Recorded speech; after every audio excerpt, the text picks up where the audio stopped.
Thank you so much. I'm Paige. I'm an alcoholic. And yes, where we're diving in is on page 58, chapter 5, How It Works.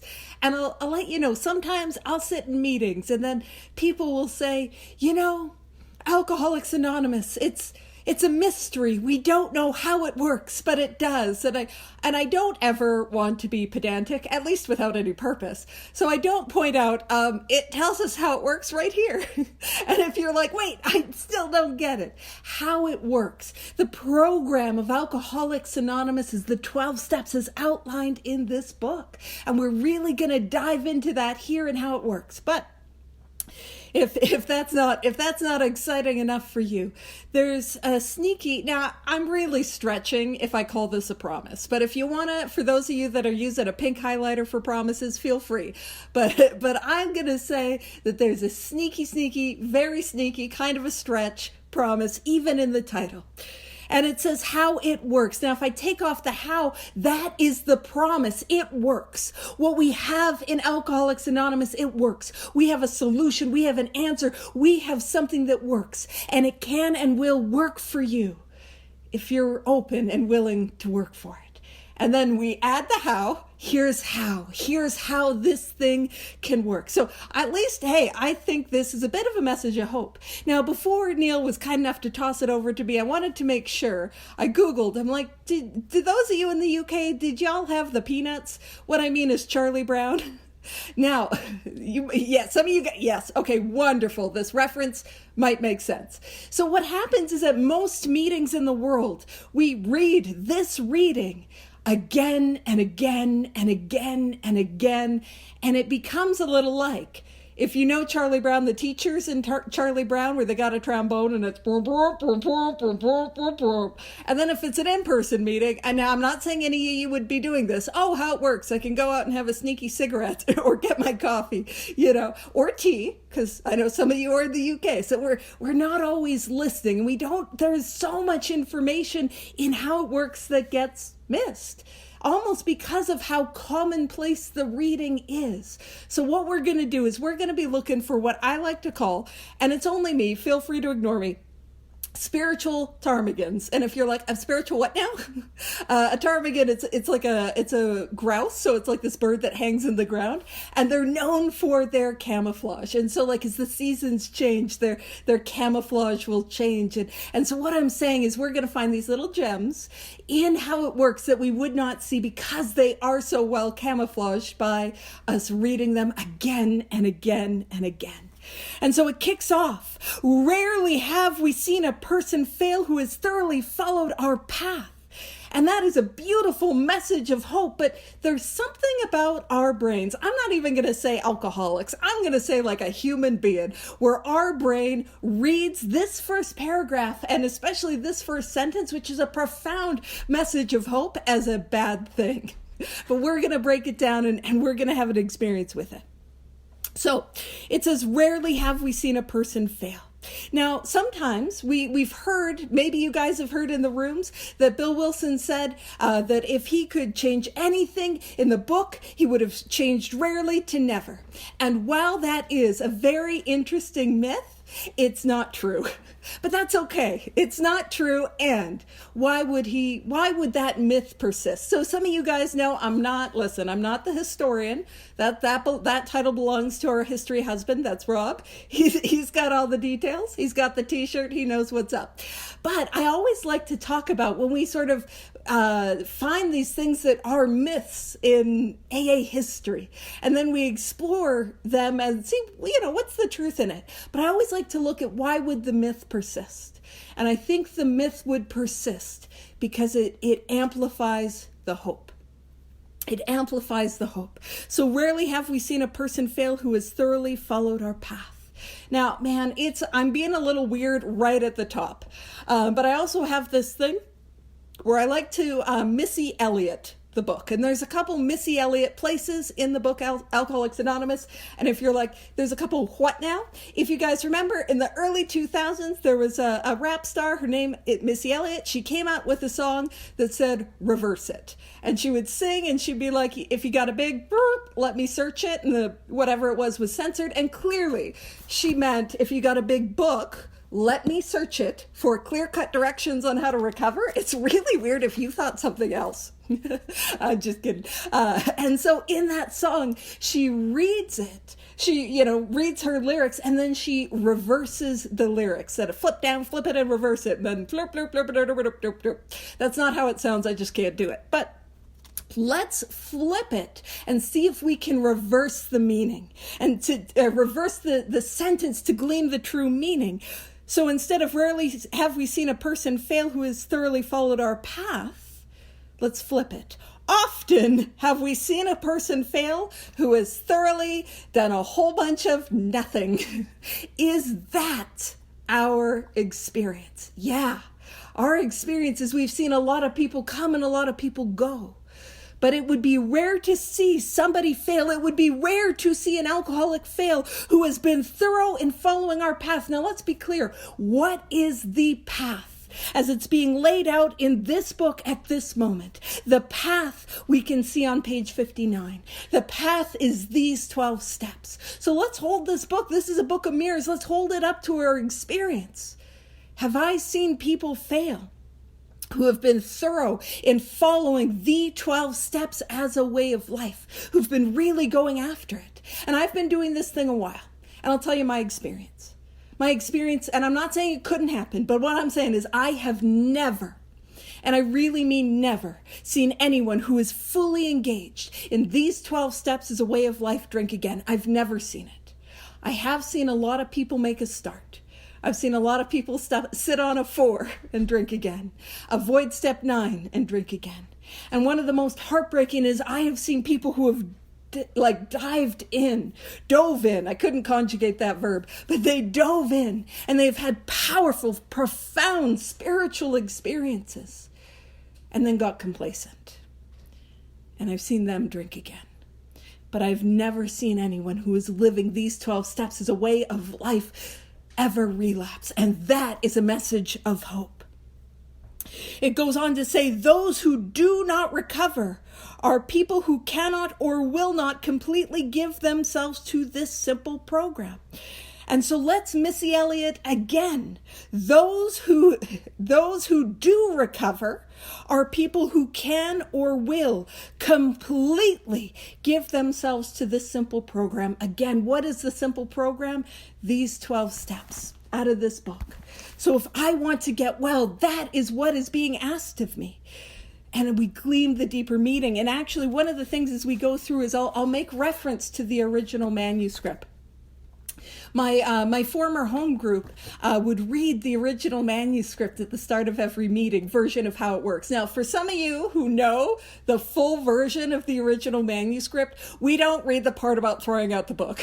We didn't do that. That was a little, but, and they edit it to what we have in the book today. But part of why I'll make reference to it is because the changes are interesting. And part of why that decision was made at my former home group was because it was a little bit more direct. And it sort of, the directness would break through the burp, burp, burp, burp, burp, burp, and it'd be like, wait a minute, what was that? And so that's why we would do that. Now, in the original manuscript, it said, rarely have we seen a person fail who has thoroughly followed our directions, which also illuminates that the path is the 12 steps. The 12 steps are the way of life that I'm not telling anyone else what to do, what I need to do in order to get well and to stay well. So going back, those who do not recover are people who cannot or will not completely give themselves to this simple program, the 12 steps out of this book. And then it says, usually men and women. I like to have that pause. I actually prefer to do that because I do this one big book study where it's me and almost entirely men. And I think that's funny. They did not find it as funny as I did. Weird about that. But I like to tease. All right. Usually men and women who are constitutionally incapable of being honest with themselves. And I want to like address it head on. You are not constitutionally incapable. Yes, you are not constitutionally incapable. Absolutely not. Because there's something about our minds as we go through this, we sort of hear fail. We sort of hear constitutionally incapable. We hear that. We hear our brain sort of attaches to the negative. And I don't think that's an alcoholic trait. I think that's just human. Like being a human being, our brains sort of attached to those. And I can't tell you, I have taken how many people through the book in studies one-on-one as a sponsor, and how many times we get here and the person that I'm working with is like, I think I might be constitutionally incapable. And I really want to reiterate, you are not constitutionally, this is one of the hills that I die on. You are not constitutionally incapable. And we'll actually go on to see what the prognosis of constitutionally incapable looks like, which is not nothing. So, what does it mean to be constitutionally incapable? Well, when we look at the Constitution is like the foundation. So at a fundamental, foundational level, being incapable of honesty. What honesty are we talking about? Well, it's not the cash register honesty, because there's a thing that happens. Now, this isn't reported on in the book, but I'll tell you, as somebody who sponsored a lot of people, we put down the drink and we pick up the sticky fingers and start shoplifting. So it's not that type, not you guys. You guys would never, no one here is banned from a Tesco's. But people like us, but that's not the honesty. The honesty that we're talking about is the self-honesty. And let's break it down a little bit more.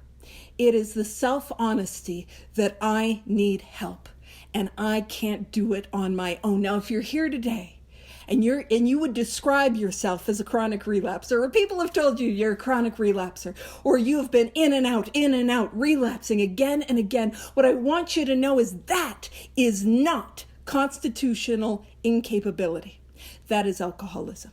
One of the symptoms of alcoholism, and to diagnose alcoholism, we have two to diagnose, and there's a deeper thing that we treat. But the symptoms that we use to diagnose is the allergy of the body. That once I start, I cannot stop. That once I start, more often than not, there's that thing inside of me that tells me I need more. And that first drink demands a second, and the second insists on 4. And the fourth will not relent until I've had 8. And the 8th drink is screaming at me until I've had 16, and so on and so forth. But the second symptom is the obsession of the mind. And that is the symptom that happens when I am sober. In fact, as sober as I am today, but my illness is untreated.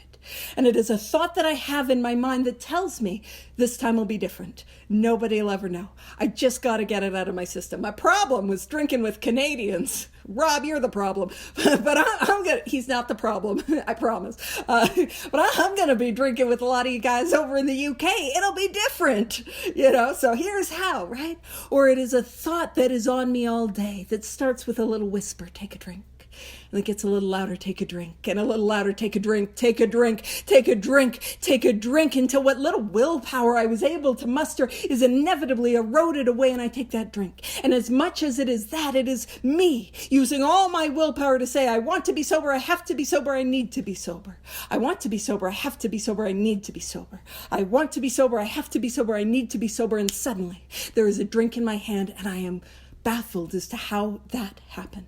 So if you're here today and you have been relapsing again and again and again, a victim of the obsession of the mind, a victim of a thought that I have no defense against, the victim of the inevitable first drink, what I want you to know is you are not constitutionally incapable. That is good news. The bad news is you are alcoholic, though. Now, I know it says we do not like to pronounce any individuals alcoholic. Doesn't say we're not good at it. It just says we don't like to.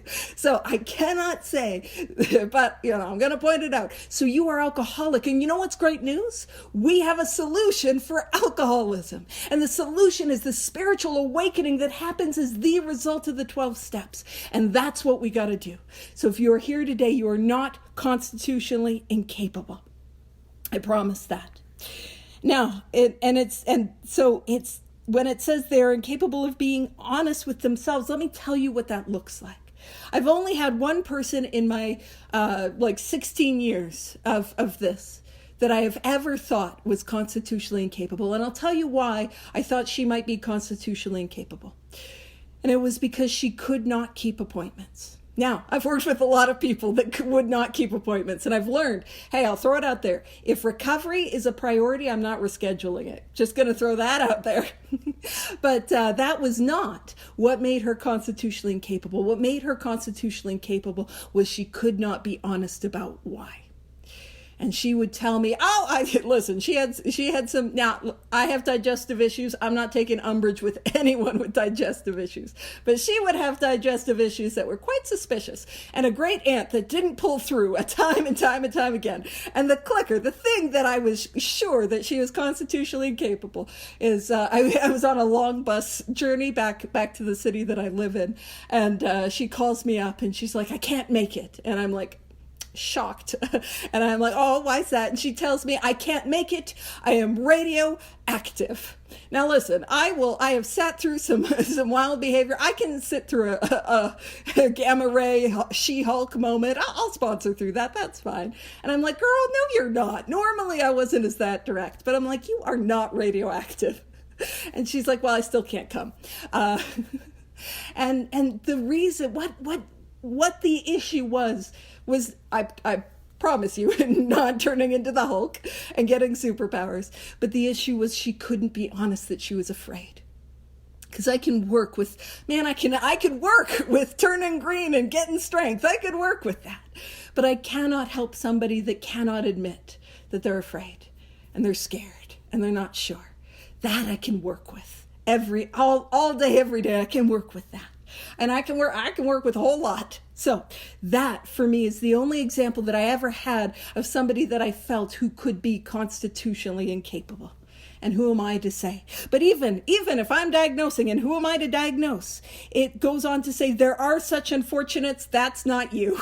No, they are naturally incapable of grasping and developing a manner of living which demands rigorous honesty. Now, in the original manuscript, it said they're naturally incapable of developing a way of life which demands rigorous honesty. And that's one of the things that we are emphasizing, that these 12 steps are a way of life. This is not a set it and forget it program. This is how I am called to live my life. So, what does that mean? That they are unable to grasp what and develop what? The 12 steps as a way of life. That's what we're talking about. And honestly, I promise they are, it's a lot of work, but it's worth it, and anyone can do it. And I have worked with people who have had learning disabilities. I've worked with a gentleman who literally could not read, who did not have reading comprehension. Like, we can work with people regardless of those barriers. That is not constitutionally incapable. The constitutional incapability is I will not do the work and I cannot be honest about why. That's what that looks like, at least in my experience. So this is a way of life. And it says a way of living which demands rigorous honesty. And then it goes on to say their chances are less than average. So the chances of those who are constitutionally incapable are less than average. Well, hold on. What is average? Now, I'm sorry, we're not even done the first paragraph, and I am going to bounce us around. So where we're going to go is we're going to go to the Roman numerals. I know it's the worst. Page XX. It is the second to last page of the forward to the second edition. So, forward to the second edition. If you find the forward to the third, it's just go back a couple, you'll find it. If you find forward to the fourth, go back a couple more, you'll find it. It's so hard because, like, I could tell you Roman numeral XX, that means 20. That doesn't help anyone find it. But where we're going is XX, forward to the second edition, and where we're going is the paragraph right at the top of the page. Now we're going to skip down a couple lines, right? And it talks about public acceptance of AA grew by leaps and bounds. For this, there were two principal reasons: large number of recoveries and reunited homes. These made their impressions everywhere. Now, this is what I want us to dive into. of alcoholics who came to AA and really tried. Really tried. Now, that feels like that is not something that is quantifiable. Like, I can't put a number on that, but we will. We are going to put a number on that. So wait one moment. Of alcoholics who came to AA and really tried, 50% got sober at once and remained that way. So right off the bat, a success rate of 50%, followed by 25% sobered up after some relapses. So what we're seeing is average is a 75% success rate in Alcoholics Anonymous. That is average. So less than average is still better than what I'm bringing to the table. For all of us who will not hear me that no, you're not constitutionally incapable. You're like, I'm not listening to you. I am constitutionally incapable. Great. Your average is just lower than that. It's still not zero if I'm willing to do this. Now, it goes on. Those who stayed on with AA have shown those who stayed on with AA showed improvement. Now it goes on to say other thousands came to a few AA meetings, and at first they decided they didn't want the program. So what we're beginning to see is, what did they try at?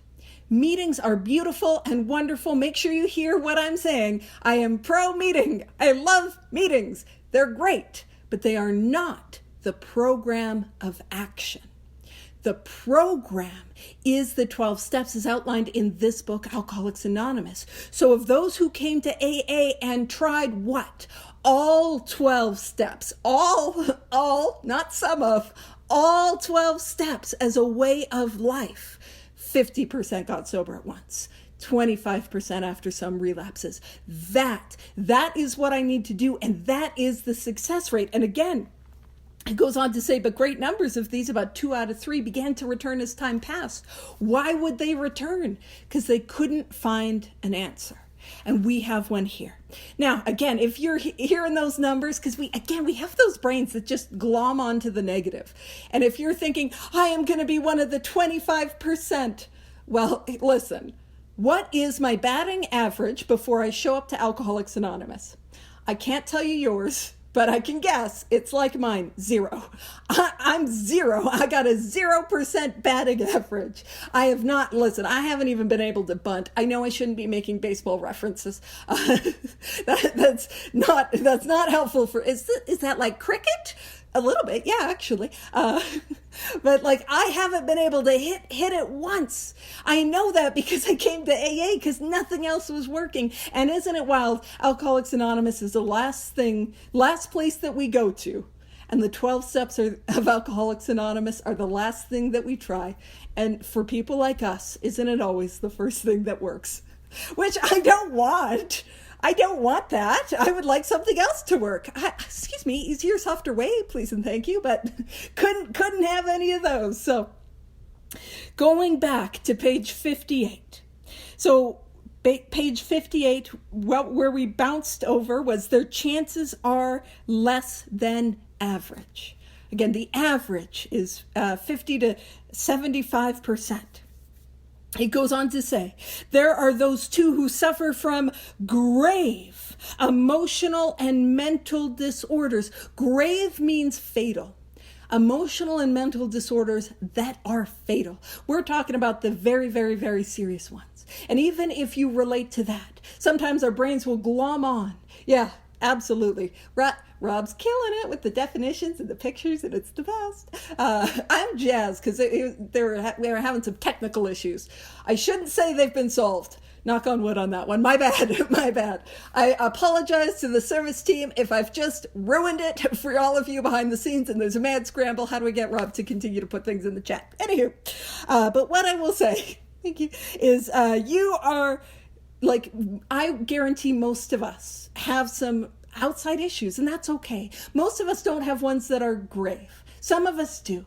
But what is the one criteria that can overcome that? It says, but many of them do recover if they have the capacity to be honest. Again, what do I need to be honest with? Please don't steal the 7th, but that's not it. What I need to have the capacity to be honest about is that I cannot do it on my own. and that I need help. I need to be honest about my understanding of the first step, and honest about that willing to try another way. That's what we're talking about. And so tucked in there is that little spiritual ptarmigan that we wouldn't have seen if we just sort of glossed over it, like looking past a field, but only when we begin to really dive in do we see its shape and shadow emerge. It goes on to say, our stories disclose in a general way. Now, I'm gonna be a little bit pedantic, but I want y'all to know I'm not dying on this hill. I don't actually care this much. But it says, our stories disclose in a general way what we used to be like, what happened, and what we are like now. A lot of times we hear it described as what it was like, what happened, and what it is like now. We are the it. But that's not actually... Genuinely, I like, please know listen, I got my hills. I got a couple of my hills. We saw my first hill that I am absolutely gonna die on, and that is, you are not constitutionally incapable. You can recover. Yes, you fight me on it. I'm just aggressive for no reason. This is not one of those hills. I'm pointing that out because I think it's interesting. But also, here's my experience. When it says what we used to be like, what does that mean? Well, I want to, and this is what I want to do. I'm not telling y'all what to do. What I want to do is I want to share what was my experience like with alcoholism. Now, what I focus on is what was my experience like with the symptoms?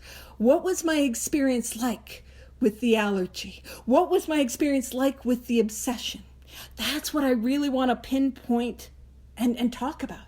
Now, also, sometimes the spiritual malady is how we feel when we are sober and we are separated from alcohol. Now, the spiritual malady, not limited to alcoholics. We are not the only human beings that have that. It's a part of the human condition. But there are times where I can tell that it's helpful to talk about that. It's helpful to talk about, I put down the bottle and I got worse. It's helpful to talk about, I put down the bottle and I got suicidal and I didn't want to be here anymore. I always want to try to share in a way that can be the most helpful, and so sometimes I want to be strategic about that. And even though I can't diagnose alcoholism off the spiritual malady, that is what we treat. We treat that here in Alcoholics Anonymous. And again, we treat it with the spiritual awakening that happens as the result of the 12 steps. And so when it says, what happened? What are we talking about? Exactly that. Our journey with the 12 steps is a way of life, and the spiritual awakening that was the result. That's what I'm sharing about. And then we want to get current. As my dear friend Mark Houston. I've never met him. He's passed on. I just listened to a lot of speaker tapes. And for those that don't know, I'll do this with all the history people. I'm like my homeboy, Billy Dubs, Bill Wilson, what up, MET? And then Paul, like just being frustrating for everyone. Anywho. But what are we talking about? So what are we like now? Getting current about what is my current experience living this way of life? What is my current experience, perhaps even with difficulties living this spiritual way of life? And getting current with my current spiritual awakening. Some of y'all know I couldn't stay well on one drink. Not once did I have one drink and think, oh boy, that is a sufficient amount of alcohol. I'm all done. Nope. And for me, it's the exact same way with the spiritual awakening. I couldn't stay well on one. I needed to continue to grow, and to deepen those spiritual experiences. And I want to share about that. So that also gives us a bit of a timeline. If we're trying to structure a talk, we can do it in thirds. And when it says our stories are what is in the second half of the book, everything that follows what's the first 164.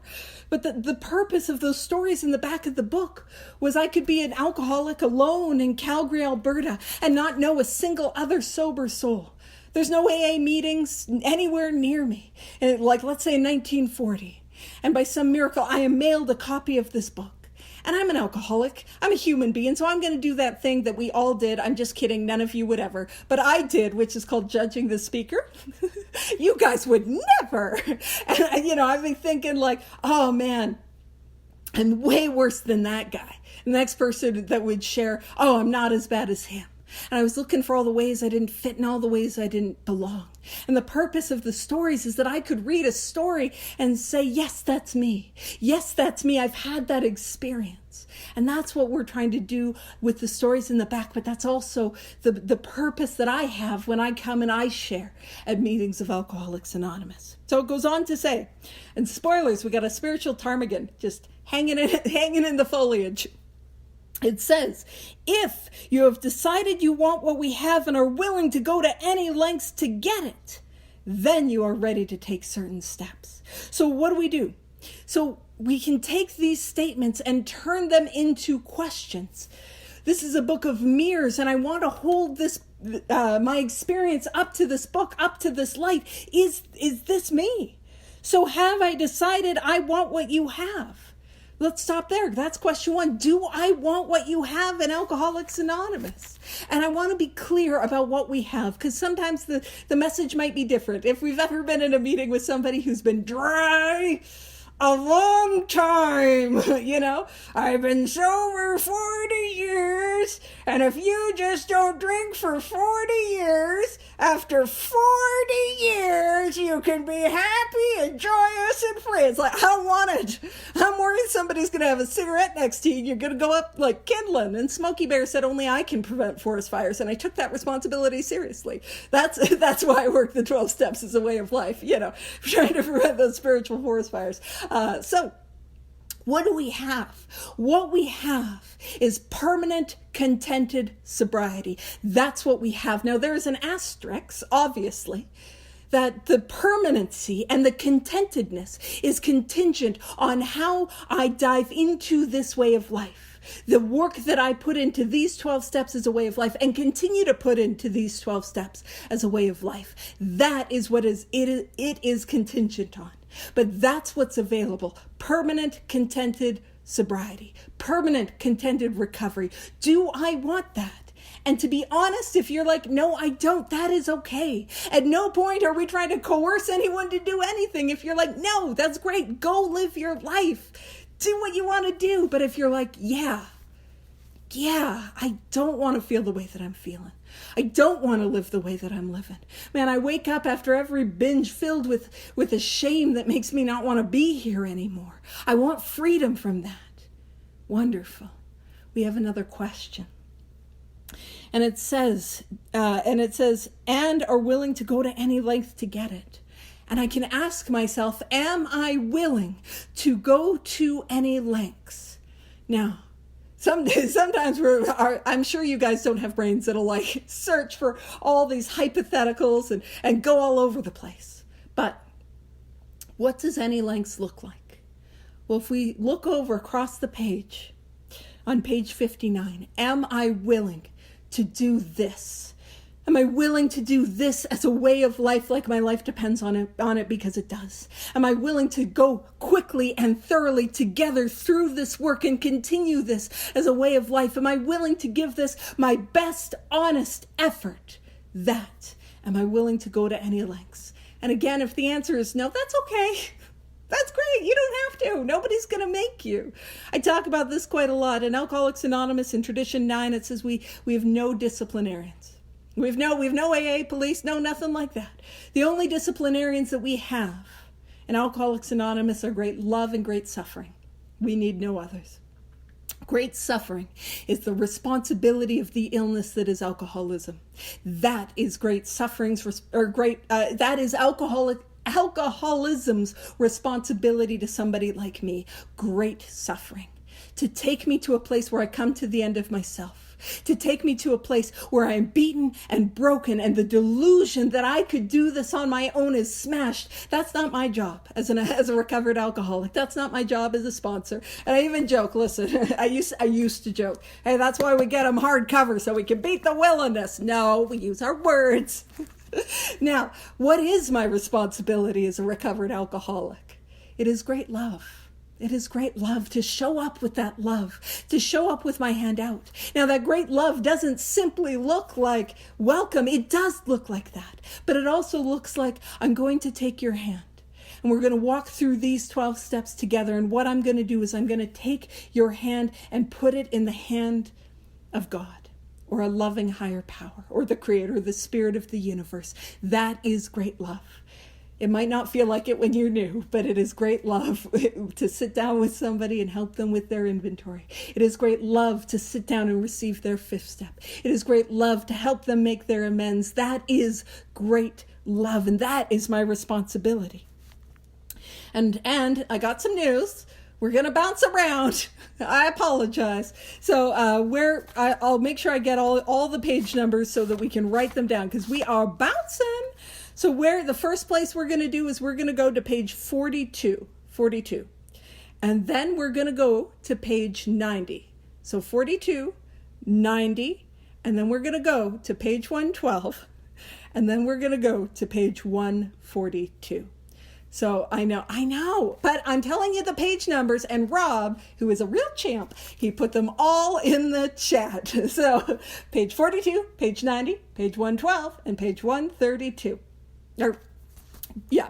And so let's pop over to page 42. So page 42, let's go. And where we're going to go is page 42. What we're going to do is it is going to be the first full paragraph, right where it says 2 of the members of Alcoholics Anonymous came to see me. They grinned, which I didn't like so much. And then asked me if I thought myself an alcoholic and if I were really licked this time. I had to concede both propositions. And that question, do you think you have this thing? And are you really licked this time? And that's a way of asking, are you willing to go to any lengths? Are you willing to do whatever it takes to recover? That is the question. By the way, he had to concede both propositions. He had to say yes. So now let's pop over to page 90. And 142, not 32. So we're going to go to page 90, and then what we're going to do is we're going to go 1, 2, 3, third paragraph on page 90, the bottom half of that paragraph. So we're looking for the paragraph where it says, sometimes it's wise to wait until he goes on a binge. And then we're going to skip a few lines. When it says, wait for the end of a spree, or at least a lucid interval, then let his family or friend ask him. So it's the same question. If he wants to quit for good, and if he would go to any extreme to do so. Am I willing to quit for good? Am I willing to go to any extreme? Do I want what you have? Now let's pop over page 112. And the good news is I won't bounce us around like this until we get to page 90. So you'll get a breather for a couple months, actually, at the speed I go. So page 112. And on page 112, we're going to go 1, 2, 3, third full paragraph. It's near the bottom. It says, suppose, however, your husband fits the description of number 2. That's what we're looking for. It says, suppose, however, your husband fits the description of number 2. The same principles which apply to husband number 1 should be practiced. But after his next binge, ask him, and here's the question, if he would really like to get over drinking for good. Do not ask that he do it for you or anyone else. Just would he like to? Am I willing to get well? Am I willing to go to any lengths? Now, page 142, last one, I promise. Page 142. And we can start at the very, very first paragraph, full paragraph on page 142. Right when it says, 142, next, he can be assured that you do not intend to lecture, moralize, or condemn. If that was done formally, it's because of misunderstanding. If possible, express a lack of hard feeling toward him. At this point, it may be well to explain the illness. Say you believe he is a gravely, there's that word again, ill person with this qualification, being perhaps fatally ill. Here it is. Does he want to get well? You ask because many alcoholics being warped and drugged do not want to quit, but does he? Will he take every necessary step, submit to anything to get well, to stop drinking forever? Now it goes on to say, if he says yes, does he mean it? Or is he trying to fool us about it? But what we're seeing is that question asked again and again and again. And we'll, by the way,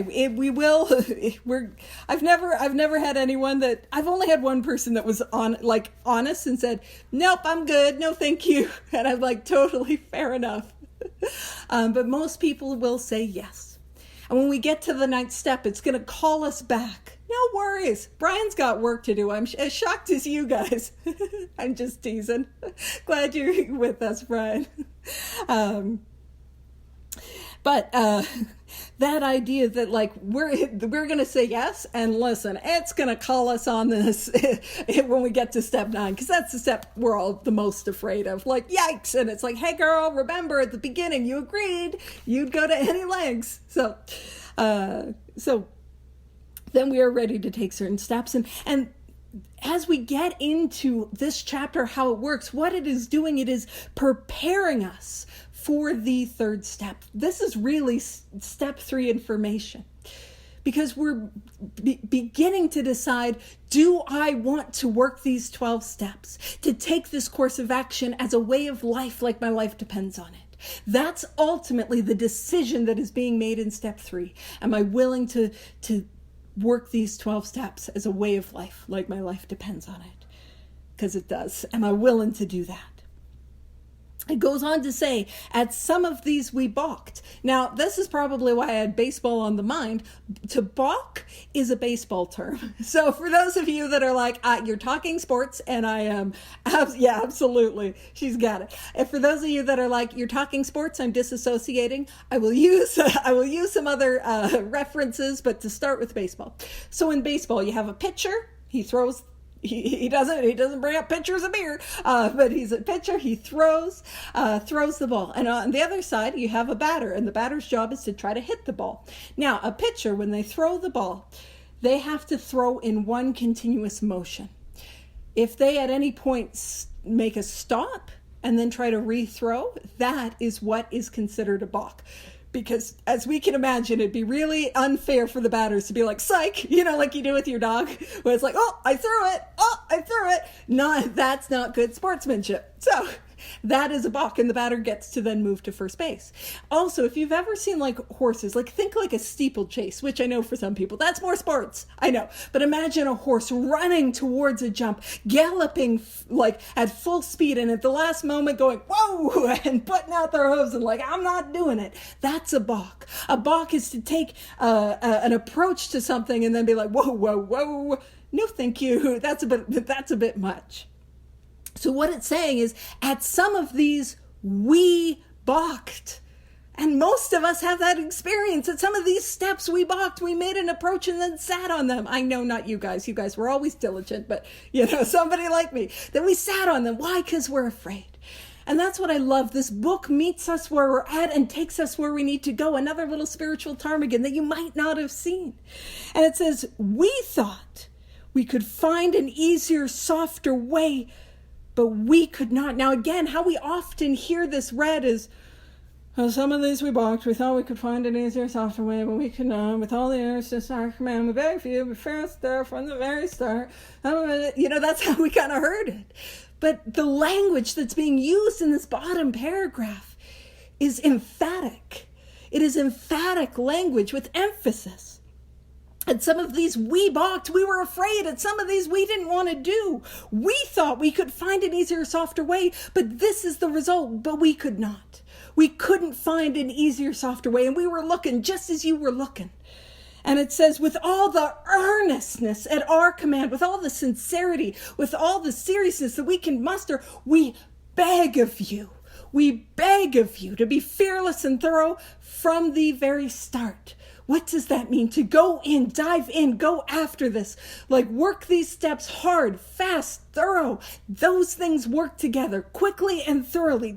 We're begging you. Don't wait in. And actually, I'll make a little joke. It's like, as alcoholics, now this does not diagnose alcoholism, but I will throw out there, we, by and large, tend to live in extremes. I know, not you guys. But so, and like, what is sort of the alcoholic motto? If it feels good, do it. Do all of it. Do so much of it, it ruins my life and the fabric of my existence and my family, career, health, everything. Do it. Woo! Just a little Nike over here. Just do it. The only exception to that is when we come to AA and then we're like, oh, the 12 steps? I would like to take my time. Let me wade into those. And it's like, no, dive in. That's what it's saying. So it's begging us to dive into this work. It goes on to say Some of us have tried to hold on to our old ideas, and the result was nil until we let go absolutely. Now, what I will point out is the original manuscript. It was, again, far more direct, where it says that some of these you may balk. You may think you can find an easier, softer way. We doubt if you can. Oh, girl, snap. I see why they softened it. With all the earnestness at our command, we beg of you to be fearless and thorough from the very start. Some of us have tried to hold on to our old ideas, and the result was nil until we let go absolutely. But what does it mean that the result was nil? Because that is important. The result is nil means we get drunk again. Nil means zero.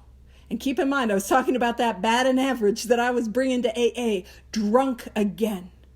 The natural state for an alcoholic is to relapse. A relapse is inevitable unless, if I'm an alcoholic, a relapse is inevitable unless I have a spiritual awakening. So the result is nil. I will drink again. Unless we let go absolutely. So again, we're referencing letting go of these old ideas. What are some of the old ideas that I might need to let go of? Well, I'll tell you what they look like for me and some of the people that I work with. An old idea, actually the most common old idea is, I can't meditate.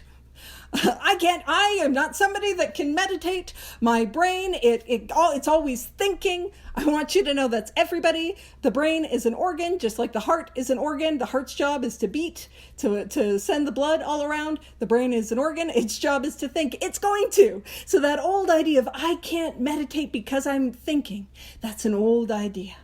Meditation, I'm off on this tangent and I'm already pushing it for time. Sorry, Neil. Meditation is the mind wandering and coming back to the point of attention. That's what meditation is. We can all do that. Another old idea is that these steps couldn't help me. Another old idea is I don't see what good inventory will do. Another old idea is I couldn't sponsor anyone. Another old idea is I couldn't make that amends. They don't even want to hear from me. But not making the approach to ask consent to see if they would. Those are all my old ideas, these prejudices, these opinions that I have about an experience I've not yet experienced, opinions I have about a course of action I've not yet taken. And that is what is asking me to do. Let go of those, lay those aside, and have an open mind, so that I can have a new experience. And the result is nil. I am held back by my old ideas. I am held back by these preconceived notions, and what I need more than anything else is an experience. I can't stay well on opinions or theories or even facts I can't stay well on, but I need an experience, and that's what the 12 steps bring about. So I made it not even through the page, but nobody was probably shocked about that. So I'll turn it over to you. Thanks, Neil.